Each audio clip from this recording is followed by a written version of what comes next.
Good afternoon students. Last time हमने आप लोगों को करवाया था स्टार्ट लॉज ऑफ मोशन, जिसमें हमने आपको फोर्स के बारे में बताया था। तो इनर्शिया के बारे में बताया था हमें। इनर्शिया को थोड़ा सा रिपीट करेंगे क्योंकि आज हमें टेस्ट करनी है। इनर्शिया क्या होता है? It is the inherent property of an object to remain at rest or in uniform motion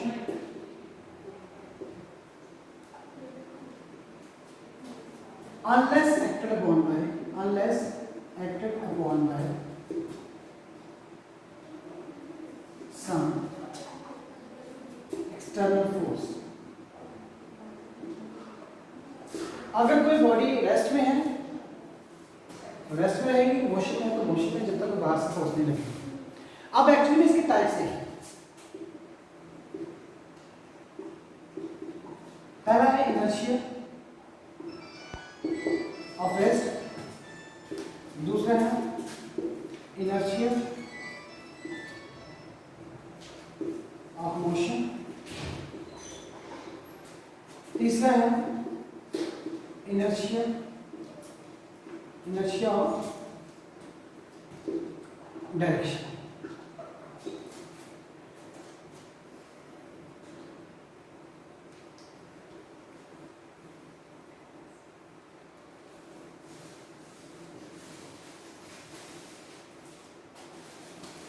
तो अभी हमने आप लोगों को बताया कि इनर्शिया क्या होता है। ये एक इनहेरेंट प्रॉपर्टी ऑब्जेक्ट की वुड रिमेन एट रेस्ट और in uniform motion unless acted upon by some external force, उसको इनर्शिया कहते हैं। बेटा अब है बात इनर्शिया ऑफ रेस्ट की, इनर्शिया ऑफ मोशन की, इनर्शिया ऑफ डायरेक्शन की। देखो अगर कोई बॉडी रेस्ट में है, अगर कोई बॉडी रेस्ट में है तो रेस्ट में रहेगी, ठीक है।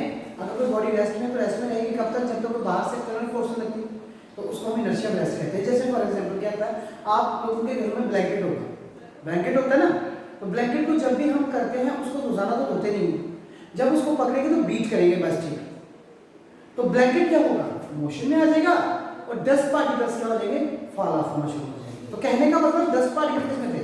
रेस्ट में, और ब्लैंकेट किसमें आ गया? मोशन में। तो it is the best example for inertia of rest, ठीक है। तो इसमें आप लोगों ने क्या करना है, सबसे पहले ये क्लियरेंस करनी है कि इनर्शिया ऑफ रेस्ट क्या होता है। इनर्शिया ऑफ रेस्ट में क्या होता है कि बॉडी अगर रेस्ट में है तो रेस्ट में रहेगी जब तक कोई एक्सटर्नल फोर्स इंप्लीमेंट नहीं होती है, ठीक है। तो आपने इसमें क्या करना है, जैसे कोई बॉडी ब्लैंकेट है, ब्लैंकेट को आपके करते हो, बीट करते हो स्टिक के साथ, तो उसमें से 10 पार्टिकल्स फॉल ऑफ होना, बाहर नीचे गिरना शुरू हो जाते हैं, लेकिन ब्लैंकेट किसमें होता है? मोशन में। तो this is example of inertia. अब है इनर्शिया ऑफ मोशन। तो देखो इनर्शिया ऑफ मोशन में क्या होता है, आपने कभी नोटिस किया होगा कि एक एथलीट जो होता है वो जंप करने से पहले दौड़ता है। जंप करने से पहले क्या करता है? दौड़ता है। अगर उसे कोई जंप करना है तो आपने भी कभी नोटिस किया होगा कि अगर कोई आपकी कैपेसिटी से ज़्यादा जंप है तो आप क्या करोगे? उसी जगह से स्टेप आउट करके नहीं निकल सकते हो, वहाँ से जंप नहीं कर सकते हो। आप क्या करोगे? पीछे दौड़ कर आओगे थोड़ा सा। जब दौड़ कर आओगे तो आप में इतनी इनहेरेंट प्रॉपर्टी आप लोगों के अंदर आ जाएगी कि आप उसको जंप कर पाओ। तो athlete run before jumping because it contain inertia of motion inside, ठीक है। इसलिए हम इसको इनहेरेंट प्रॉपर्टी बोलते हैं। फिर है इनर्शिया ऑफ डायरेक्शन। तो इनर्शिया ऑफ डायरेक्शन में क्या होता है?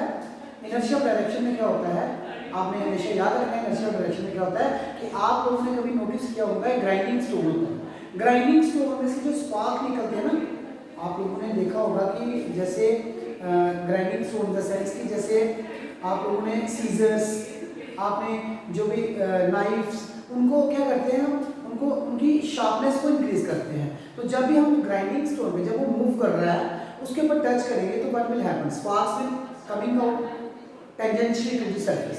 वो क्या करेंगे? टेंजेंशियल, जैसे यहाँ पे तो ग्राइंडिंग स्टोन है तो उसमें से जो स्पार्क होंगे, यहाँ से स्पार्क निकलेंगे टेंजेंशियल टू द सरफेस होंगे। क्या होंगे? Tangential to the surface. तो हमने आप लोगों को बताया है कि इसमें भी इनर्शिया रेस्ट में भी, चाहे इनर्शिया मोशन है चाहे इनर्शिया डायरेक्शन है, इसमें ये एक इनहेरेंट प्रॉपर्टी होती है ऑब्जेक्ट में कि रेस्ट में रहना है कि मोशन में रहना है। कब तक रहना है? जब तक बाहर से फोर्स नहीं लगती। तो this is called your inertia. अब हम करने जा रहे हैं, नेक्स्ट हमारा टॉपिक है Newton's law of Newton's laws of motion, Newton laws of motion. देखिए न्यूटन्स लॉज ऑफ मोशन। तो बेटा न्यूटन लॉज ऑफ मोशन में आप लोगों ने शुरू से पढ़ते आ रहे हो, एक टाइम से पढ़ते आ रहे हो। क्या होता है न्यूटन लॉज ऑफ मोशन? पता है आप लोगों को पहले, जैसे हमारा Newton first law of motion जो है, Newton's first law of motion. तो Newton first law of motion में क्या कहते हैं? This law states that everybody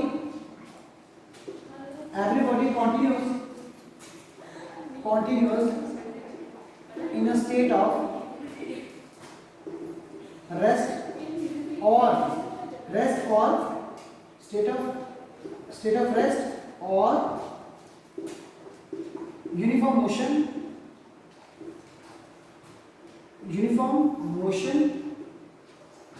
in a straight line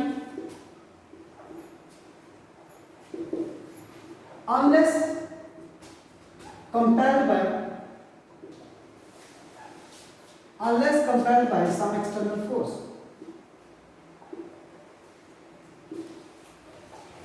This is called your Newton's first law of motion. बेटा क्या है Newton first law of motion? Newton first law of motion कहता है this law states that everybody continues in a state of rest or uniform motion in a straight line. जहां तो body किस में होगी? रेस्ट में होगी, जहां यूनिफॉर्म मोशन में होगी। कब तक रहेगी? जब तक बाहर से किसी फोर्स ने कंपेल नहीं किया, unless compelled by some external force. बाहर से फोर्स नहीं लगेगी। अगर बाहर से फोर्स नहीं लगती है तो वो आपका क्या होगा? सिस्टम क्या रहेगा? आइसोलेशन में रहेगा। अगर लग जाती है तो सिस्टम आइसोलेशन में नहीं है। तो इसलिए हमने क्या देखा, इस सारी स्टेटमेंट क्या है? बच्चे को पता है इस डेफिनेशन के बारे में, आप लोगों को 9th में पढ़ा होगा कि ये क्या ट्रांसलेट करता है कि हर कोई बॉडी किस में होगी? या तो रेस्ट में होगी या यूनिफॉर्म मोशन में होगी। किसमें? स्ट्रेट लाइन में, unless compelled by some external force. This is called your Newton's law of motion.